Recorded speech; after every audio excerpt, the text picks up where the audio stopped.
So welcome everyone. This is the PhD defense of Jens Jorgensen. His committee members are Professors Chen, Jurjanovic, Pakolas, and Salzer. And I would like to give a quick intro to Steven, just a minute here. Steven joined the Human-Centered Robotics Lab, I believe in the fall of 2014, correct, Steven? Yep. And at the start, he focused on design to build an upper torso industrial humanoid robot based on a exotic type of actuator called electrorheological.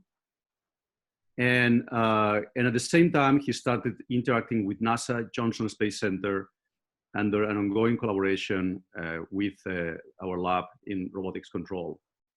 He applied to the NASA NSTRF fellowship that same year and got it awarded. So his PhD was funded under NSTRF until today.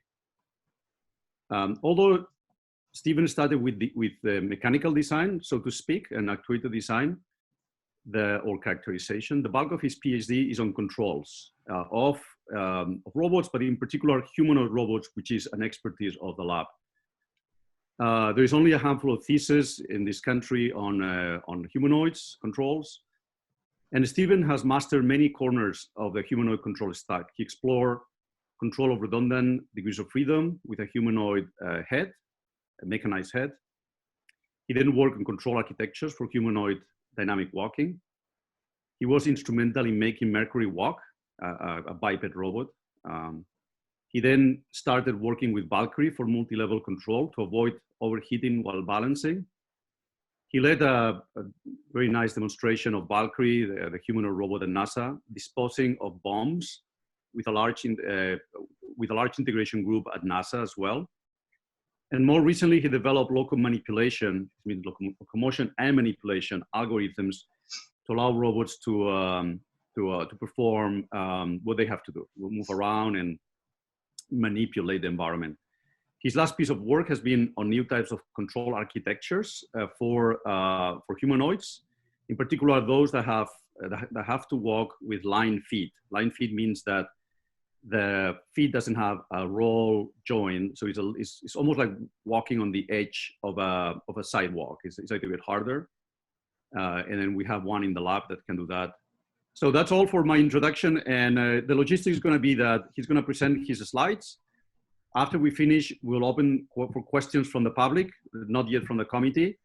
The public will ask those questions, and then we'll close for the public. The public will have to log off, and then only the committee members will stay in Zoom for questioning. And Steven, you will stay during the questioning session. So let's go ahead and hear his presentation, Steven's presentation. Go ahead. Okay. Thank you, Dr. Senes, for the nice introduction. Thank you, everybody, for coming to my defense entitled Towards Deploying Legged Humanoids in Human Environments. So this dissertation is about control and trajectory generation approaches for deploying robots in the real world. And I'm fortunate to have the opportunity to use these robot platforms to test my ideas and feature them in my dissertation. And you'll see them throughout the presentation. This is the overarching hypothesis of the work. Methodology combining kinematic and dynamic information allows dynamic walking, manipulation, and thermal safety in diverse humanoid robot topologies. And the key point here is that combining kinematic and dynamic information in a methodological manner will allow you to do this. And I hope that by the end of my talk, this will make more sense. So this is the outline of my presentation. And to the committee members, I'd like to highlight that the work in chapter 2 is the work I've done before the research proposal. And in chapter 3 and beyond are work I've done after the research proposal. And all the starred entries are work related to the research proposal objectives. So let's begin with chapter 2, which is on full body control on the Dreamer head robot. And this proved very important in my background, that proved useful in the preceding chapters. So this chapter is about full body control on the Dreamer head. And the idea is that we would like to simultaneously control 3 different orientation tasks. So the head and the 2 eyes, with the constraint that The eye tasks should have higher priority over the head tasks. Also, during execution, the robot should respect joint limits. So we're going to use an approach called kinematic level full body control. And I'll go through the slides quickly, but feel free to stop me. So first, we need to get a linear relationship between the joint space and the orientation task space. And doing so, we obtain a Jacobian for the head and then the two eyes. We can define the instantaneous desired gaze orientation that's defined by a desired fixation point in the current orientation of the robot. Then we can convert this as an orientation error and convert them as a full body task. With that, we can create, we can obtain trajectory solutions by taking the pseudo inverse and repeatedly solving this problem.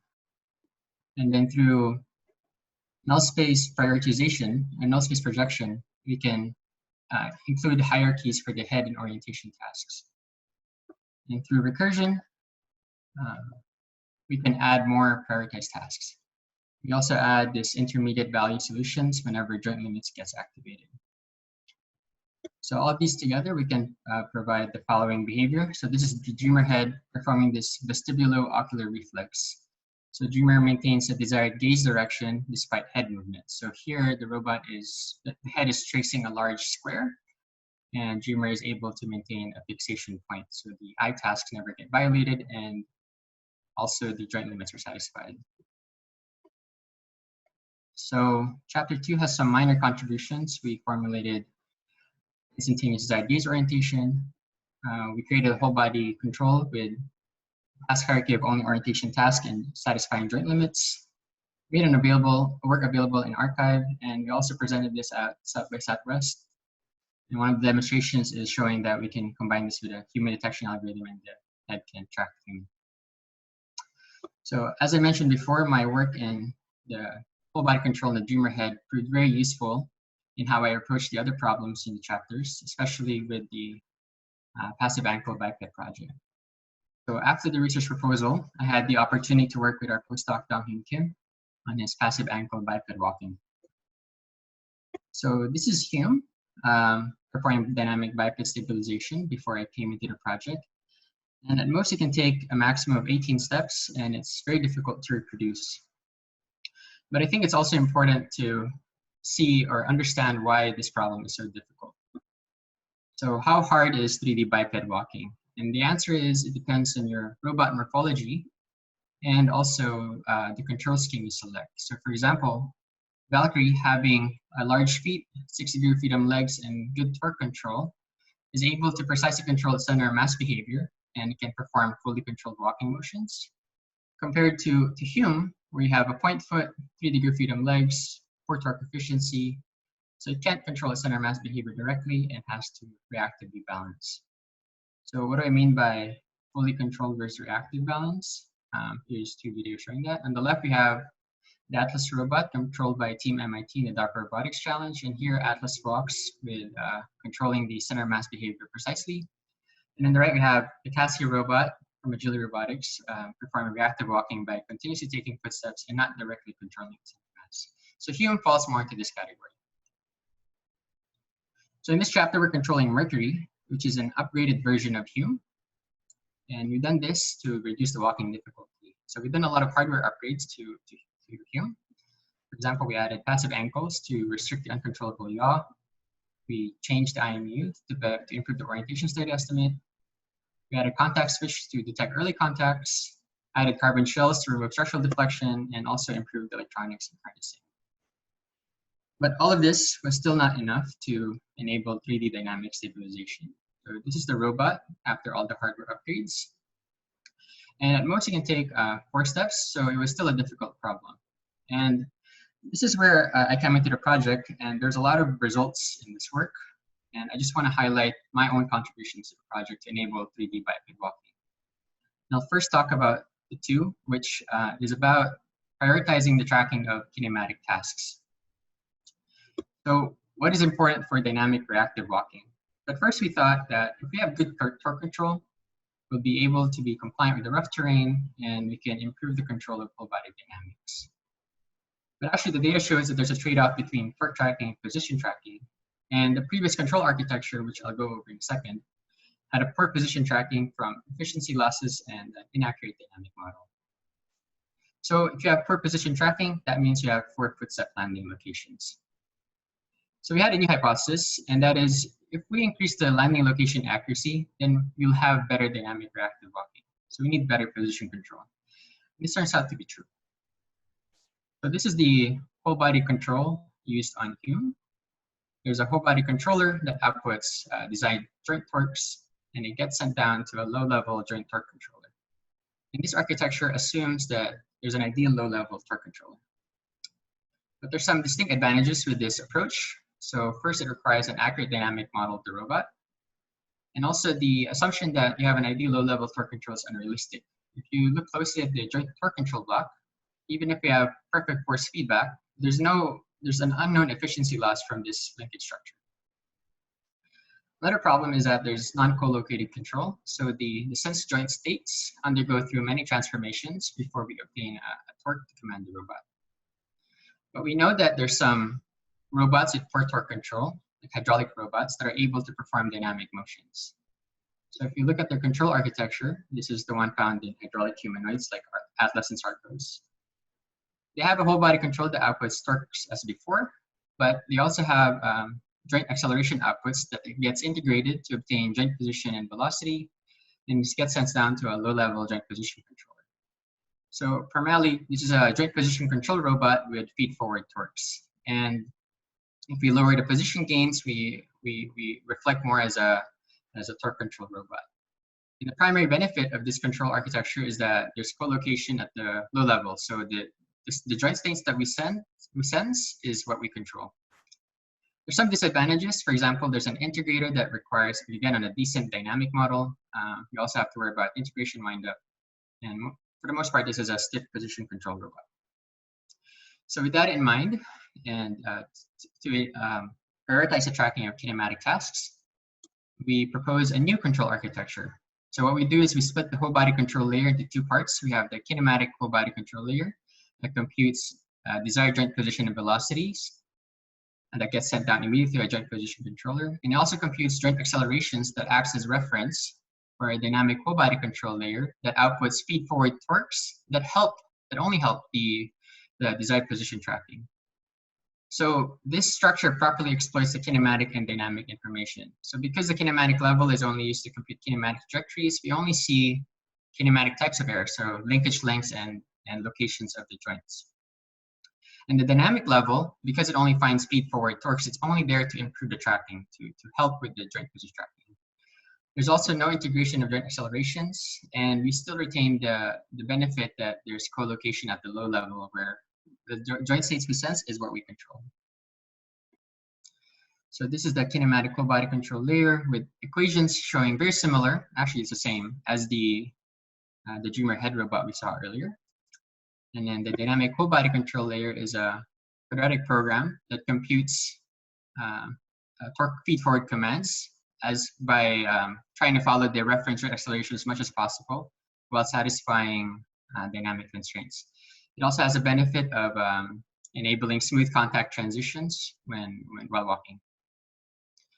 So, and the last thing that I want to mention is about the modified Jacobians that we use for controlling the robot. We introduced this idea called the proxy center mass Jacobian to enforce the following idea. We want the stance leg to only control the z height. So typically when walking, we'd like to control the center mass height of the robot. The problem is that the Jacobian center mass is an weighted average of the individual link center mass. So if the swing leg moves, then the center mass height of the robot also moves. And so this introduces unwanted coupling between the stance and the swing leg. So to enforce a more kinematic control of the robot, we instead directly control the z height of the robot.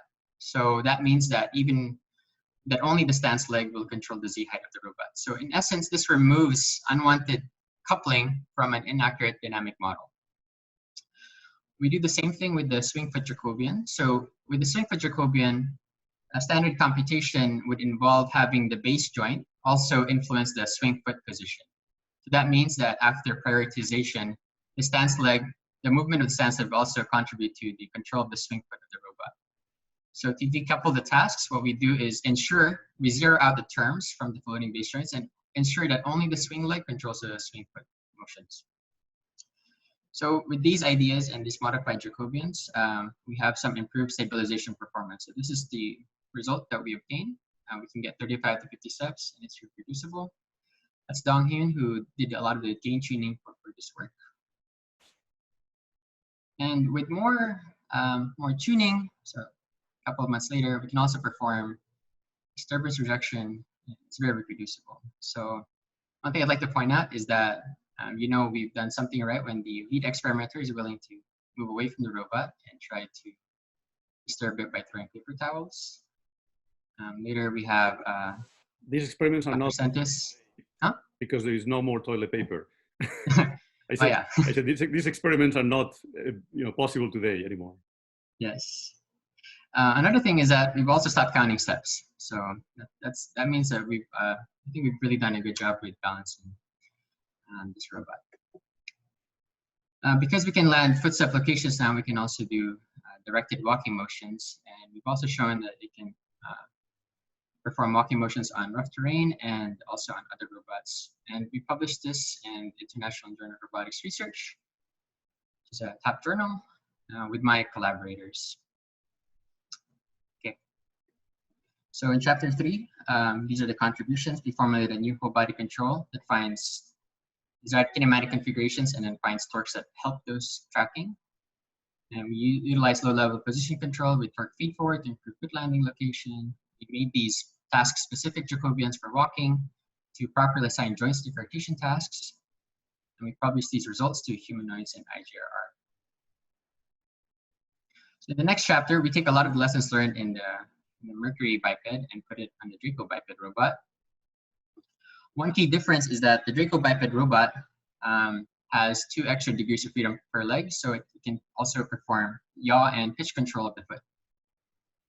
So my co-authors, this is not my work, my co-authors took some of these in chapter 3 and showed that it can also work on the Draco biped robot. So this video shows a maximum of 200 steps. And again, the existing approach needs to continuously take steps to balance. But eventually we'd like to put an arm on this robot, or robots of this form. And so what we want to do instead is perform controlled steps so that we can perform local manipulation behavior. So taking a step and then balancing. So to motivate the difficulty of this problem, I want to show this video of Atlas performing partial footholds walking. So this is Atlas performing a controlled step motion on tilted cinder blocks. And to accomplish this task, the robot has to detect the line contact, and then it needs to use upper body angular momentum to balance. So that's pretty impressive, and I think a lot of people will see this and think this is an impressive demonstration. What I want to highlight is that when the contact terrain is known, this locomotion difficulty has similarities with the Draco biped. So primarily because they have line foot contacts. So this is not an easy problem. One of their key results is that when they use this idea called the divergent component motion, so DCM for short, as a balancing criteria, they found that if you plan your DCM trajectory to be bounded within the line foot contacts, you'll be able to perform this dynamic controlled walking motions with Atlas on line foot contacts. So we hypothesize the same thing, that if we create these we for example reduce the swing time to bound the DCM trajectory, we'd also be able to control the Draco biped. So to enable this on the Draco biped robot, I want to take a tangent and revisit the control architecture in chapter 3.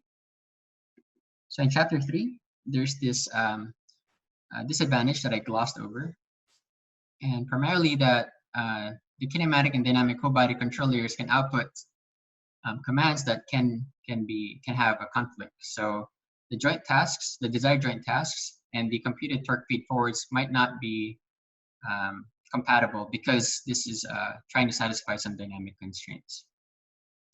So we turn to a different control structure to resolve this discrepancy. So unlike Mercury, we have a better dynamic model of Draco. So we can use a control architecture that has consistency between the computed whole body accelerations and torque feed forward. So for example, we can use one that's a joint position control feedback with torque feed forward that's found in hydraulic robots such as Atlas, or something that's found in Valkyrie where we have torque control with joint position feedback. So we would still utilize joint position feedback control that's robust to dynamic model errors, and we still retain co-located control to improve stability. So we have robust to model transformation errors, and we can also still adjust compliance by reducing the joint level gains.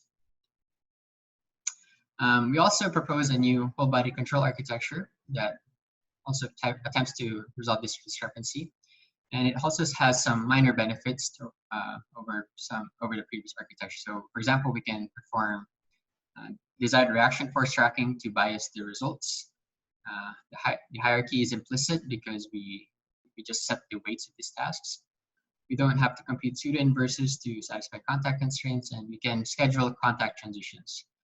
And overall, the main benefit is that we have some additional flexibility when we implement this in the hardware. So for example, we can incorporate this with a model predictive control.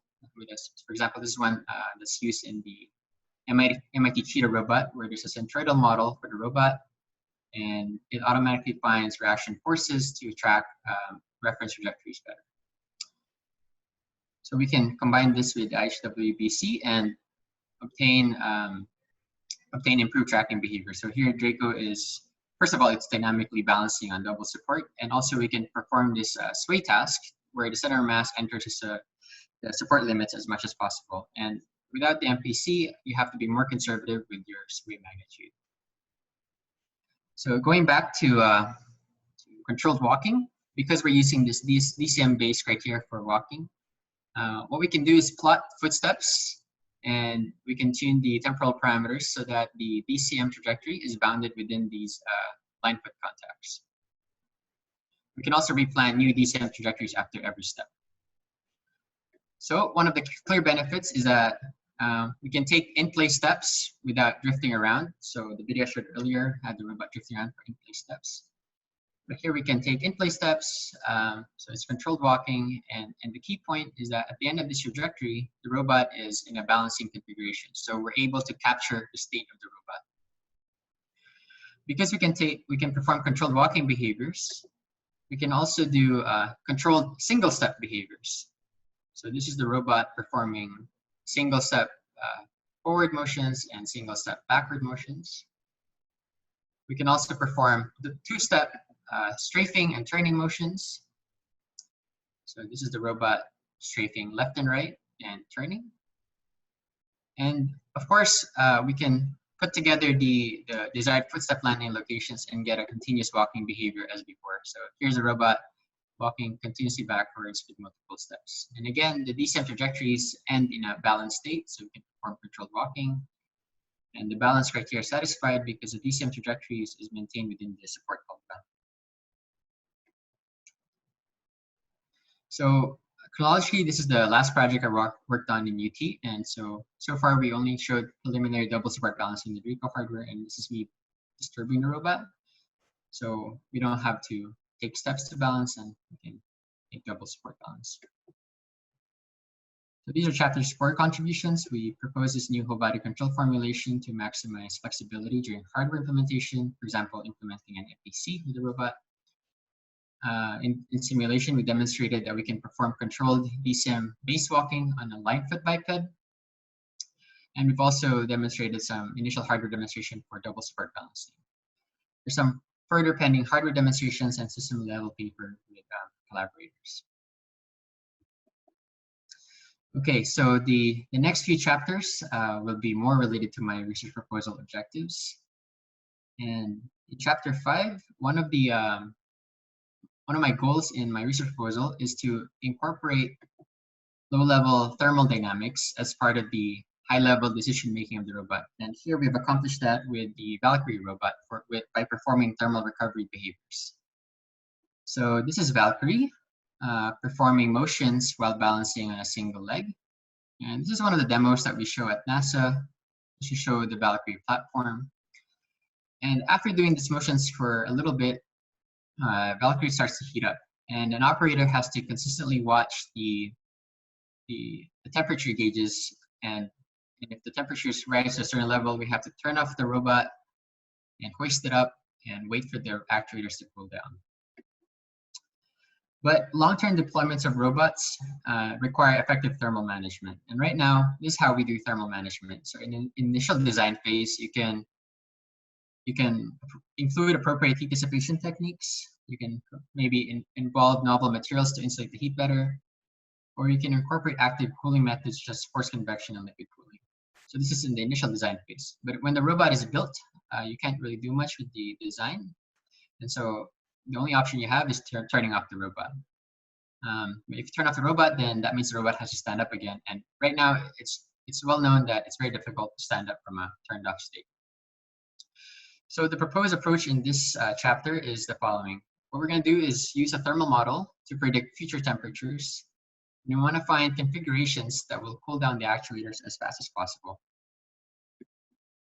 So this is the overview of the approach. We want to create a thermal model to predict temperatures. We want to make a map between contact consistent configurations and the predicted temperatures. And we want to find the configurations that can be taken now that will minimize future temperatures. So let's begin with the first one. So this is a thermal model for electric actuators that's been used in many works. And what we can do is when we have the floating base dynamics of the robot, if we know the torques to balance, we can make a series of transformation to obtain a temperature prediction. So if we know the desired torques and forces to balance, we can transform them to figure out what the actuator efforts are at the low level, and then we can obtain a model for the currents, and then from here we can predict the temperature. One of the disadvantages that's not immediately apparent is that there's some hysteresis and bias from the series elastic actuators. So this is the expected relationship between the current and the actuator efforts. But because of the hysteresis and bias in the harmonic drives, the actuator effort relationship has this bias term. So we want to include that too. But there might be some nonlinear effects as well. And so really, the thermal prediction from desired force torques has this nonlinear mapping. And what you have to do is these two system identifications. So what if instead we just do a single system identification from actuator efforts to temperature prediction? So that's one of the things that we do. And we do that by taking the standard model for Joule heating and applying the constitutive relationships with parameter lumping to obtain this effort-based thermal model. So we learn the parameters using standard techniques, using least squares. And what we obtain is this following prediction performance. So initializing the temperature measurements at the beginning, and only inputting the actuator efforts as a function of time and performing Euler integration on the dynamic model, we find that we have useful temperature prediction over long time horizons. So throughout this time, we're only looking at the thermal dynamics and we're not performing any temperature updates. So over long periods of time, we can use this thermal model reliably. So now that we have a good thermal model, what we do next is find contact consistent configurations and find a mapping between the configurations and the predicted temperatures. So we do this using a projection-based approach. So this is the floating base dynamics with contact. These are the contact constraints. And when you combine them together, you obtain this well-known constraint dynamics equation. And what we can do is find a torque that, given the current configuration and the contact configuration of the robot, this is the torque needed to balance. So because we have that torques, through a series of transformation, we can convert these torques to actuator efforts. So for example, Valkyrie has these linkage systems. So if we have desired torque, we can obtain the linear actuator force output. And now we have the actuator effort. And because of our thermal model, we have this closed form solution for efforts and temperatures. So we will know what the predicted temperature will be after some time delta T from some contact configuration Q. So now what we can do is find configurations that can be taken now to minimize future temperatures. So we do this by creating this convex cost function, by creating a potential function on the temperature with a cost matrix Q that lets us prioritize which actuator temperatures we want to focus on cooling down. And then we can perform this contact consistent projected gradient descent to obtain thermally minimizing configurations. So then we can finally make this thermal recovery algorithm. So from a set of valid contact configurations, so balancing the left leg, balancing the right leg, balancing two legs, we can find which thermally minimizing configuration for each one of them will cool down the actuator as much as possible. And we can perform a contact switching strategy to cool down which actuators are very warm. So for example, we can change the cost matrix Q online to cool down dangerously warm actuators. We experiment this on the real robot where we lift the left leg up to heat up the right actuators. When the right actuators are sufficiently warm, we run a thermal recovery algorithm, and the robot finds a strategy of leaning on the left leg to cool down the right leg actuators as much as possible, and then using both legs to cool down both actuators as much as possible. We also compared this to a regular minimum effort approach, and we found that our approach is able to cool down the actuators that are very warm much faster than the minimal effort approach only. So this is a video summary of the work. So to get thermal data, we excite the robot by performing, for example, squats at 4-minute intervals to get the variations of the currents and temperatures on the legs. We do the same thing for the upper body by leaning the torso back and forth. Then we use this to create this thermal model to predict future temperatures. And as I mentioned before, we can create a mapping between the temperatures and the contact consistent configurations. Then we can create this temperature potential and use projected gradient descent to find thermally minimizing configurations. So this is minimizing on the left leg, double support, and then there's another one on the right leg. This is the video of the hardware validation. So we heat up one of the legs by lifting the left leg up. Then when this actuator heats up to about 75 degrees, it's an arbitrary number, we call the thermal recovery program. And then we also assign high weights to actuators that are very warm. So then it finds a strategy where it leans on the left leg to cool down the right actuator as much as possible. And the left leg got warmed up, so then it goes back to the double support to cool down both actuators. And then once the actuators are in a cool down state, then we return to a nominal configuration. Then we also compare this with the minimum effort, as I mentioned before. And again, we have faster cooling rates with our approach compared to the minimum effort approach. Okay. So in chapter 5, these are the contributions. We made this effort-based thermal model. We created a closed form map between configurations and future temperatures. We made an algorithm for finding thermally minimized configurations, and we demonstrated the hardware on the Valkyrie robot. We've also published this to the Robotics Letters Journal, and we presented this at ICRA 2019. So in the next chapter is addressing another of my research proposal objectives in making Valkyrie perform useful tasks. So my work with the thermal recovery with Valkyrie and also my status as a research fellow at NASA gave me the opportunity to be part of this large research project with many organizations in deploying Valkyrie the robot for IAV response. And I'd like to highlight that this was a large collaboration with many contributors, and I was fortunate to have a lot of leadership roles in the development and manipulation strategies, as well as leading the paper publication for this work in the Humanoids Conference. So what is IED? IED is short for Improvised Explosive Device. And the existing work is to use these track-based robots with varying sizes and end effectors. And if these robots can't perform the IED response task, so disposing of the bomb, then they have to send a human in a protective suit. So this human will take the IED and put it on a tray and put it inside this thing called a total containment vehicle. They don't want to be close to the IED. And once inside the tray, they press a button to close this shell, securing the IED.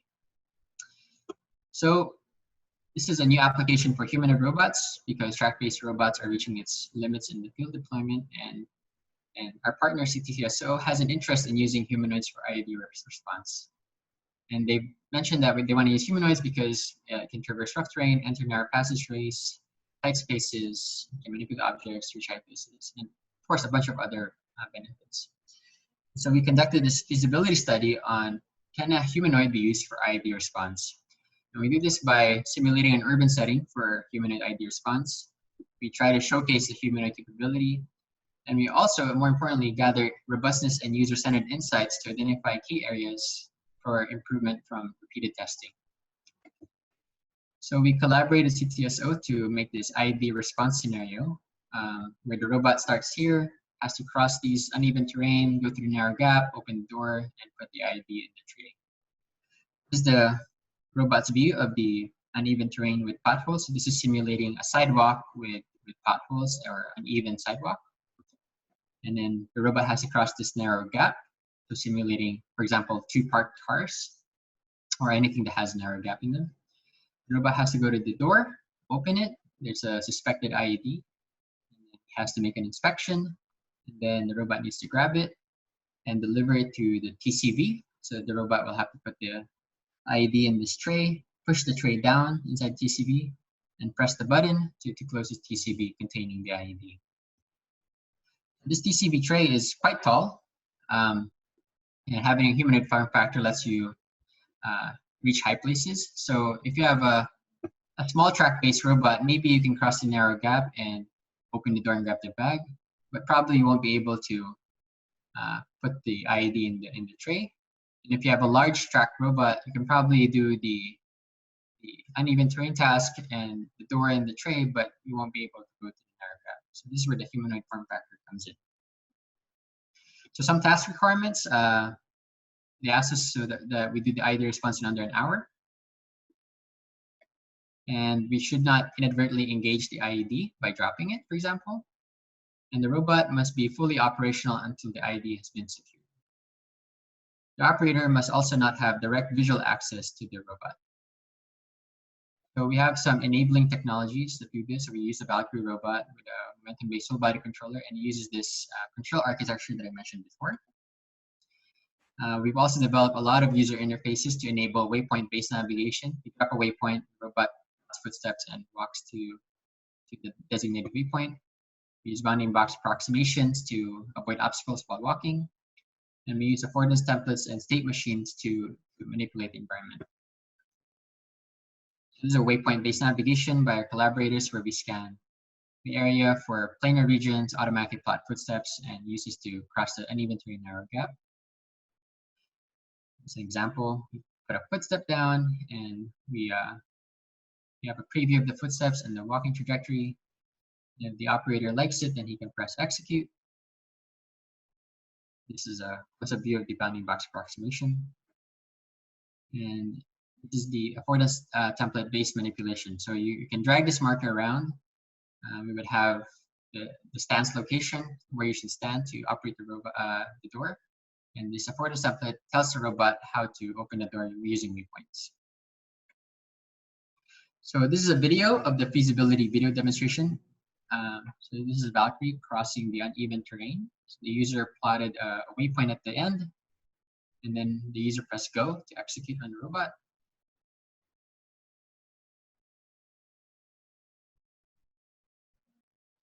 Then the robot has to cross the narrow gap. So again, the user plots a waypoint at the end and automatically finds a collision-free trajectory to cross the narrow gap.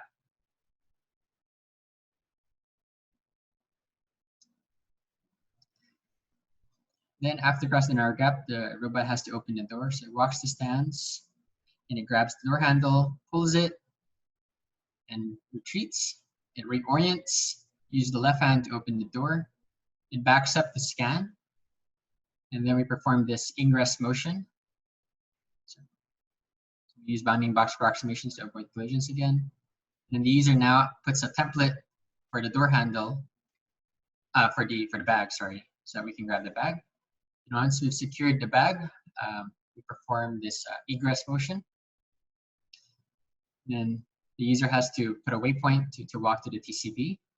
And then we use a template again to align this manipulation template on TCB. The robot walks to stance to deposit the IED. So notice the pelvis is raised, and then the robot has to approach the TCB without hitting the bumper. Is the robot approaching the TCB? And once there, the robot puts the bag down. The pelvis is lowered, and then we perform this retreating motion. And then the hand is put down. And again, the operator aligns a new affordance template for the tray. Then we have to approach the TCB again without hitting the bumper. And then now, when the user aligns this template, we have to perform these pelvis motions to ensure that the trajectory is feasible. So once it's kinematic feasible, the robot does an overhand push with pelvis movements and an underhand push. So this is using a lot of whole body movements to actually push the tray in. After that, we tuck the arms in so that we don't hit anything, and the user now aligns a new template for the button. Then the robot navigates to the button. Then after confirming the trajectory, the robot presses the button, and this closes the TCV, and then at this point the IED is secured. Okay. So there's a lot of detail during that that might have been glossed over. And a lot of my contributions are on these manipulation planning and strategies for door opening. So for example, we walk the stance, pull the door, reorient, left hand door push, retreat the scan, reorient, and ingress. Then for grabbing the bag, once we grab the bag, we have to egress the bag. And then when we deposit the bag to the tray, we have to walk the stance, raise the bag first, raise the pelvis, put the bag in, and then retreat. And then for securing the IED in the TCB, we have this very complex motion for pushing the tray. So we have an overhand push that involves moving the hand and the pelvis. And then we have an underhand push where we use the underhand to push the pelvis in. And this involves a lot of pelvis movements. And then we tuck the arms, push the button. So it's quite complex, and it took a lot of time to find these manipulation trajectories for the TCB. So one thing we've done is we've run this multiple times over 33 runs, where we've proposed the code and we've only done very minor parameter tweaks after calls. And we've classified successes and failure modes. So for every run, if it's successful, we count the success. If it failed, we try to figure out why did it fail. And whenever it failed, sometimes we would have intermittent hardware maintenance, and we have to do some minor parameter tweaks. And what I'd like to highlight is that there's these clusters of successes and failures. And when you encounter a failure mode, then you have to spend time fixing that failure mode, and then you have cluster success again. So even at the 28th to the 33rd run, we have a series of successes, we can still have some failures that are unknown and hidden bugs. So this really makes it difficult to deploy humanoids right now in the field, because even under controlled setting where we run this experiment multiple times, we experience a lot of these failures. But the good thing is that we're addressing all of these failure modes right now. For example, a lot of the failures are related to falling. So if we can prevent falling, then we can perform the task successfully. Another thing we've done is quantify how fast it actually took each task. And we've done this by checking the total task time completion and also removing the operator pauses. And what you find here is that if the total runtime is 26 minutes, during that 26 minutes, half of the time is spent on operator-related pauses. And that's a key result with this current user interfaces. This is the best case scenario. We've done this many times, optimized the approach to perform this, the ID task. And with this user interface right now that we have, at most 50% of the task will be spent on operator-related pauses. So what I mean is that the operator has to move markers around, move the camera around, check that the trajectories are feasible, and confirm the action. It takes a lot of time. And so because of these two results, we have this informs us of some directions that we're going to do at NASA, mainly addressing fall robustness and doing some more automation on the robot, and moving more towards AR, VR based interfaces so that the operator throughput is increased and lower down the operator related pauses. In this chapter, this is the first field demonstration of a human robot for ID response. We've demonstrated manipulation strategies for card opening, egress, and ingress, and the TCP operation. We've quantified the maximum task execution loop with the current user interfaces. And we've also published and presented this work at Humanoids 2019. So for my work at this project, I got these 2 awards from NASA. And they're very excited to have me back.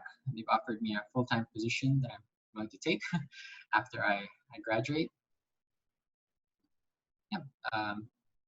They've also made this professional video that they can show to their customers.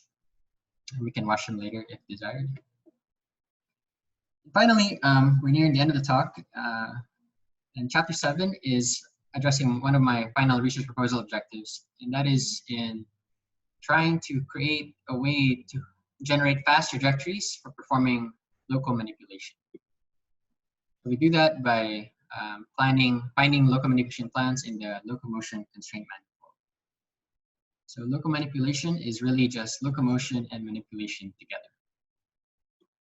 So okay, you saw this earlier with the robot opening the car door, the ID response task, and this is actually state-of-the-art biped local manipulation. But what I want to highlight is that here, the robot is either locomoting or manipulating. It's never doing both at the same time. So standing, pulling the door, and then it's locomoting, and then standing again, manipulating the door. So it's always taking these pauses. Also, this task takes 2 minutes to do. It's very slow. Walk the stance, pull the door, reorient, push the door, scan, reorient, and then you ingress. So this work is about how can we create a local manipulation trajectory for this task so that we increase the task efficiency. We don't want to take 2 minutes to open this car door, because ideally what we're going to do is pull the door while walking backwards. We want to include some locomotion behaviors as part of the manipulation approach. So first, I want to highlight the difference between performing local manipulation in wheeled versus limb systems. So for wheeled systems, the configuration space for the robot is continuous. So existing manipulation planners work very well. So it's not really an issue for wheeled robots. But for limb systems, we have discontinuation, or our seat space is discontinuous because of different stance configuration. So if you have a different stance, suddenly your configuration space is different. And so these different contact modes make it difficult to use existing planners. To address this problem, we reformulate the local manipulation problem definition. So this is the new problem definition. The idea is that given a manipulation constraint and effector path described by f of s, so this is this orange path right here, you want to find a progression trajectory s of t. So how should you progress along this trajectory? And a sequence of contact transitions so that the resulting whole body trajectory is feasible. And if you can find this S of t and sequence of contact transitions, then you will obtain this local manipulation behavior. So the key ideas of this approach is to assume that we have a locomotion approach that is provided. And what we want to do is find admissible manipulation trajectories in the locomotion constraint manifold made by this locomotion approach. And then the problem of local manipulation is a very low dimensional search problem now. Should we take a footstep? Should we pull the door? Or should we do both simultaneously? And when we do both simultaneously, then we're performing local manipulation. So the locomotion approach we use is based on DCM, and it's mainly because it's what Valkyrie uses. And similar to before, the idea is that you plot footsteps down, and from a sequence of footsteps, you can obtain a DCM trajectory, and you can derive the center mass trajectory. So it's always injective. If you know the initial configuration robot and you know the sequence of footsteps, you will always know how the locomotion will evolve over time. So we can create the locomotion constraint manifold by adding the center mass task, pelvis, and the foot task in the corresponding Jacobians. And then we can create the manipulation task trajectories. So we have the trajectory for the hand already, and we just put that as a manipulation task. And now what we can do is check for manipulation feasibility. And the idea is this: given a robot state, the initial robot state, and the desired footstep landing location and the manipulation task. Is the local manipulation trajectory feasible? So we can check this feasibility by performing an IK configuration trajectory. And what we can do is we can actually visualize the local manipulation region.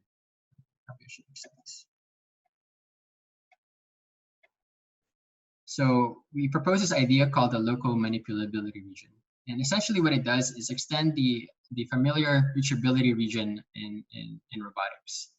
So in robotics, reachability region is the area where you can put your hand, given that your base is static. And this is the area where your hand can reach. Local manipulability is, suppose you have a fixed contact transition that you have to make. So this is a transition that you just have to make.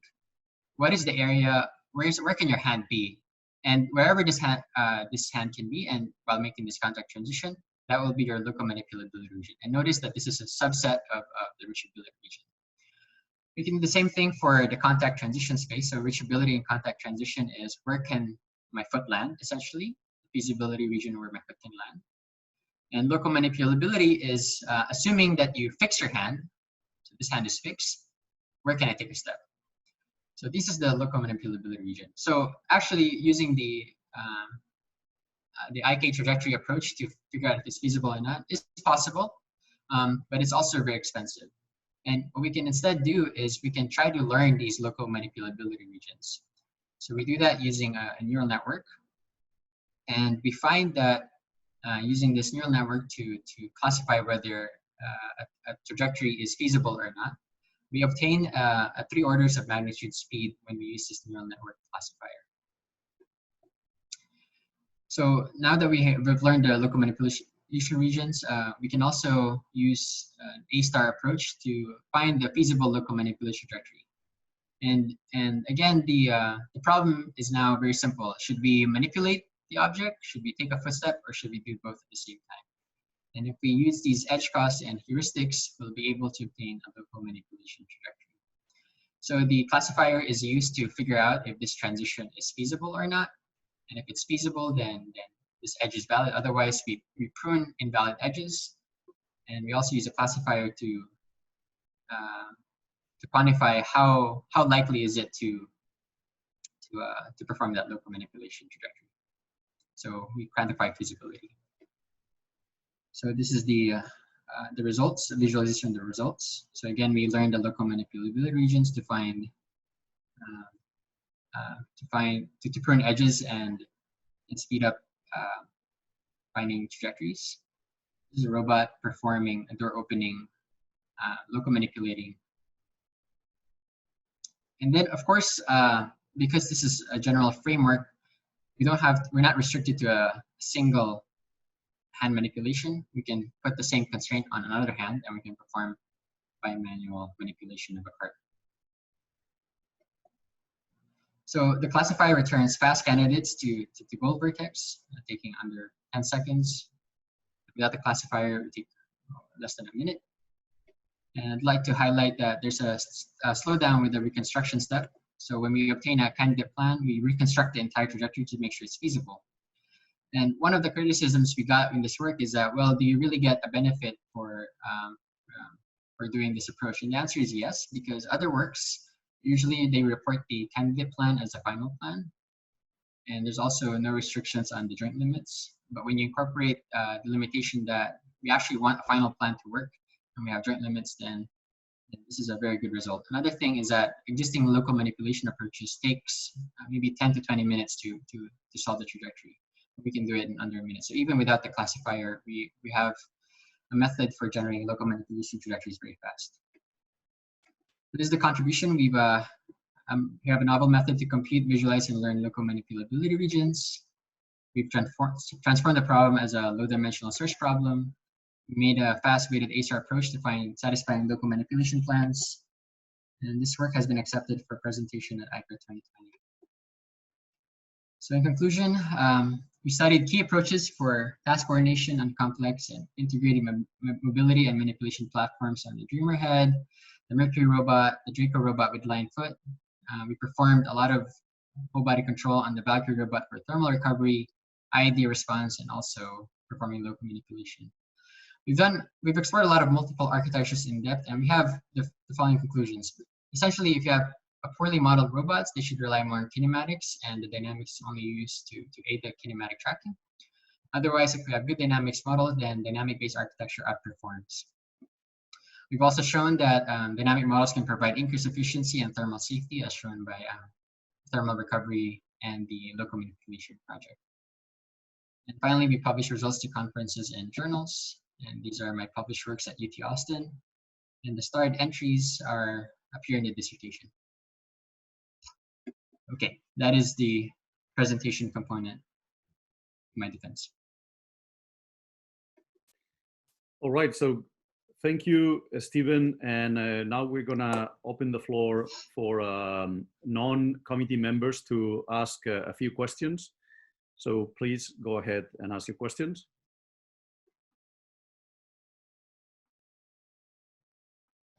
Hi, Stephen. Anybody? Hi, Stephen.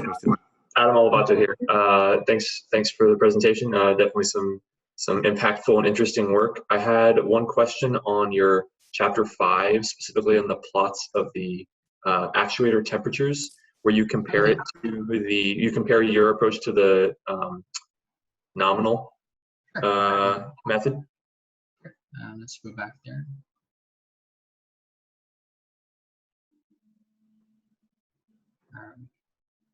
Almost there.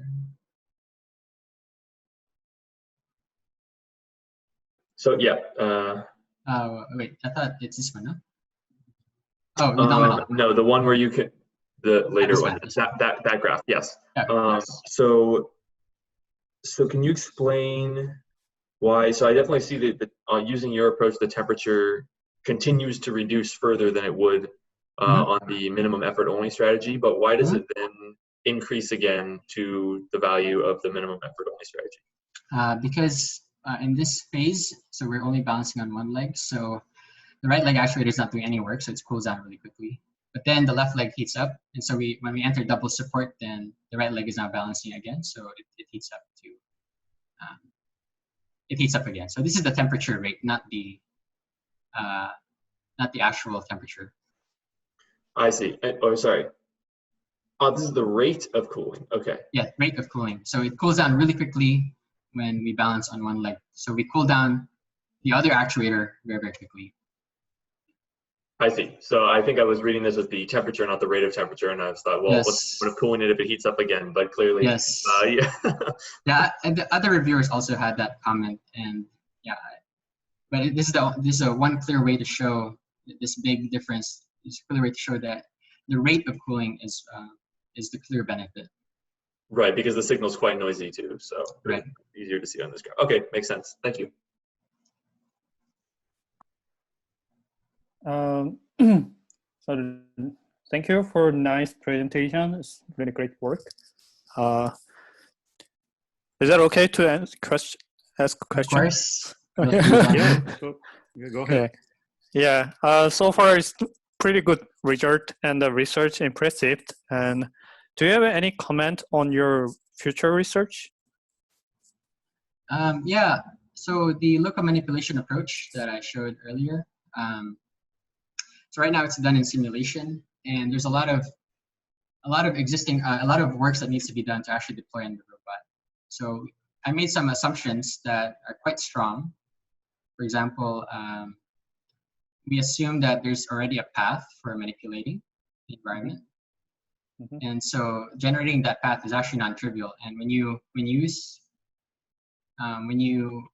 actually manipulate objects in the world, it's not exactly clear you have this path. So you have to do some pausing and replanning and trying to obtain a kinematic model of the world. There's a lot of research working on that area, on what are the kinematic models of the objects. And so I've tried to simplify the problem by assuming that, okay, somebody gives me this manipulation trajectory. I'm also interested in deploying other locomotion behaviors on the Valkyrie robot. So they're making a new Valkyrie robot. And we want to try some different locomotion approaches. Those are some two research directions that I'm willing to take on. Nice. Thank you, Dahim. All right, any more question?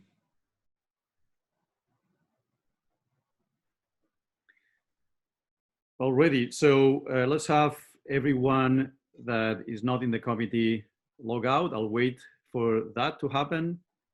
And we will go ahead and ask questions from the committee. I think we can manually kick people out. So, yeah, we can wait. It's just happening naturally. I will pause the video recording or stop it.